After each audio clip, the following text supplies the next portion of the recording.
Hello, friends. The crews of the 12th Army Aviation Brigade combine their tasks of air defense of the cities where they serve, intercepting Russian Shaheds with their Christian convictions. They warmly greet everyone who wishes for peace in their lives. So be it, defenders.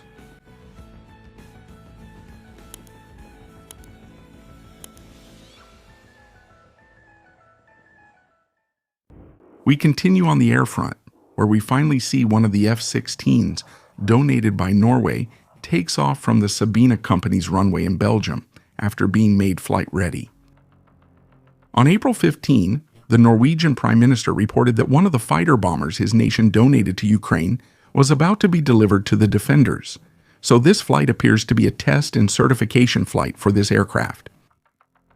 While this is good news, another 5 Vipers are still waiting to be repaired at the same factory due to a lack of parts, something the Norwegian government has committed to resolving as soon as possible.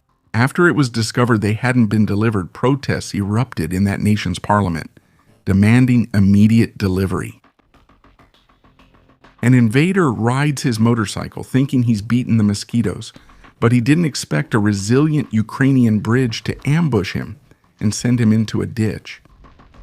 He must have taken quite a fall, in addition to being hit by the motorcycle that landed on the group of invaders. He was calmly preparing lunch in his shelter near the front when a group of Ukrainian soldiers decided to drive them out of their position. But since they didn't want to leave peacefully, while one of the defenders covered the entrance with his rifle, the other started throwing grenades down the stove chimney, making the food the Russian was preparing extra seasoned, but with shrapnel.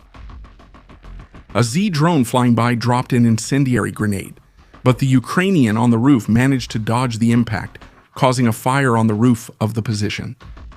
Intense combat action from the 2nd Battalion of the 142nd Mechanized Brigade.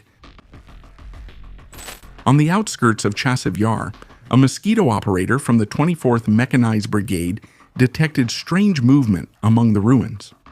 As he got closer, he realized it was an Impulse M unmanned ground vehicle from the Horde, which had taken shelter in a half-destroyed building.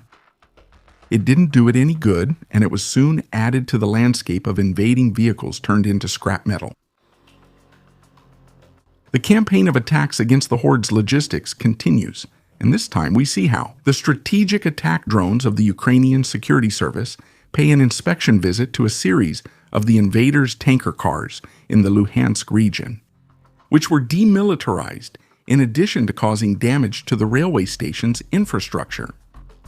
In the footage, we see direct hits on several tank cars loaded with fuel and lubricants at the Chotobe and Stanitsia Luhanska stations, which caused secondary explosions and intense fires, confirming the success of the raid.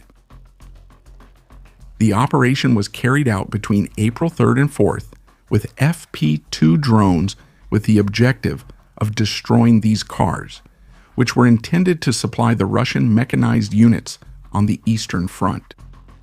In this way, Ivan cannot freely use his mechanized forces in his attacks. They must keep using scooters. On the naval front, on April 16th, President Zelensky met with members of the Ukrainian naval forces, who are training in the Netherlands aboard an Alkmaar-class minesweeper, also known as the Tripartite class. The ship is expected to be transferred to Ukraine in June 2026, when the crew completes their training. The ship will be named Inichesk. By June 2026, when the crew completes their training, this will be the 2nd ship donated by the Netherlands and the 5th in Ukraine's future minesweeper fleet. Between June and October 2025, Ukraine received 2 more ships of the Alkmaar class. The former Vlardingen, renamed Melitopol from the Netherlands, and the former Narcissus, renamed Mariupol from Belgium. The other 2 minesweepers are of the Sandown class, donated by the President of the United Kingdom, and their crews are currently training in Great Britain. These 5 ships make up the new minesweeper division of the Ukrainian Navy. Their main objective is to carry out demining operations in the Black Sea, clear maritime routes, and protect Ukrainian ports. The 5 minesweepers are modern vessels equipped with mine-hunting sonars and unmanned underwater vehicles for deactivation. It's funny to think that now Ukraine has a demining force. Que podría desminar el estrecho de Hormuz. Las ironías de la vida. On the oil sanctions front, on April 16th in a joint night operation, the drones from the Unmanned Systems Forces, the Special Operations Forces, the Main Intelligence Directorate, and the Security Service, Ukraine successfully attacked the Tuapse oil refinery, operated by Rosneft, in Krasnodar Krai, Russia. Images released after the attack show large fires engulfing the storage tanks, with significant columns of smoke and secondary explosions visible at the plant facilities. The fire continued burning for more than 15 hours and spread to at least 4 storage tanks that same day.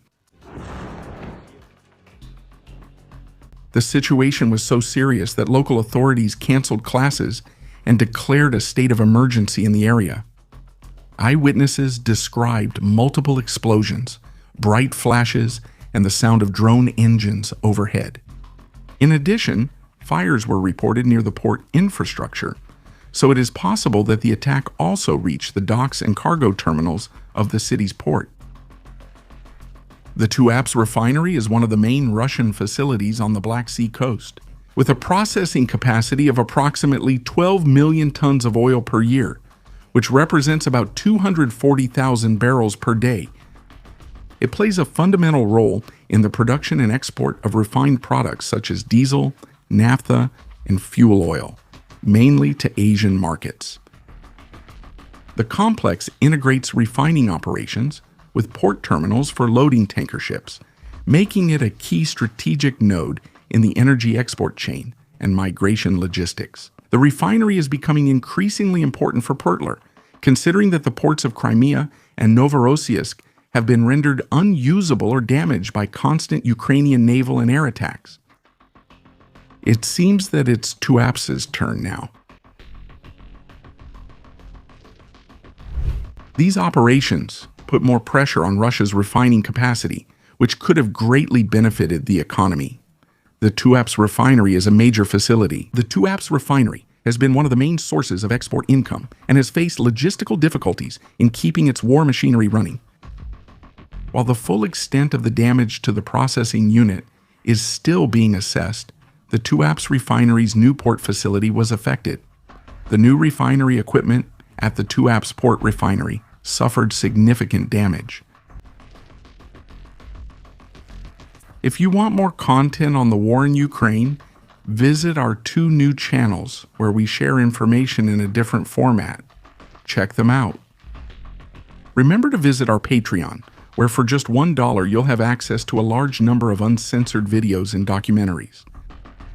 Lastly, visit our store, where you can find items inspired by some of Ukraine's most outstanding units.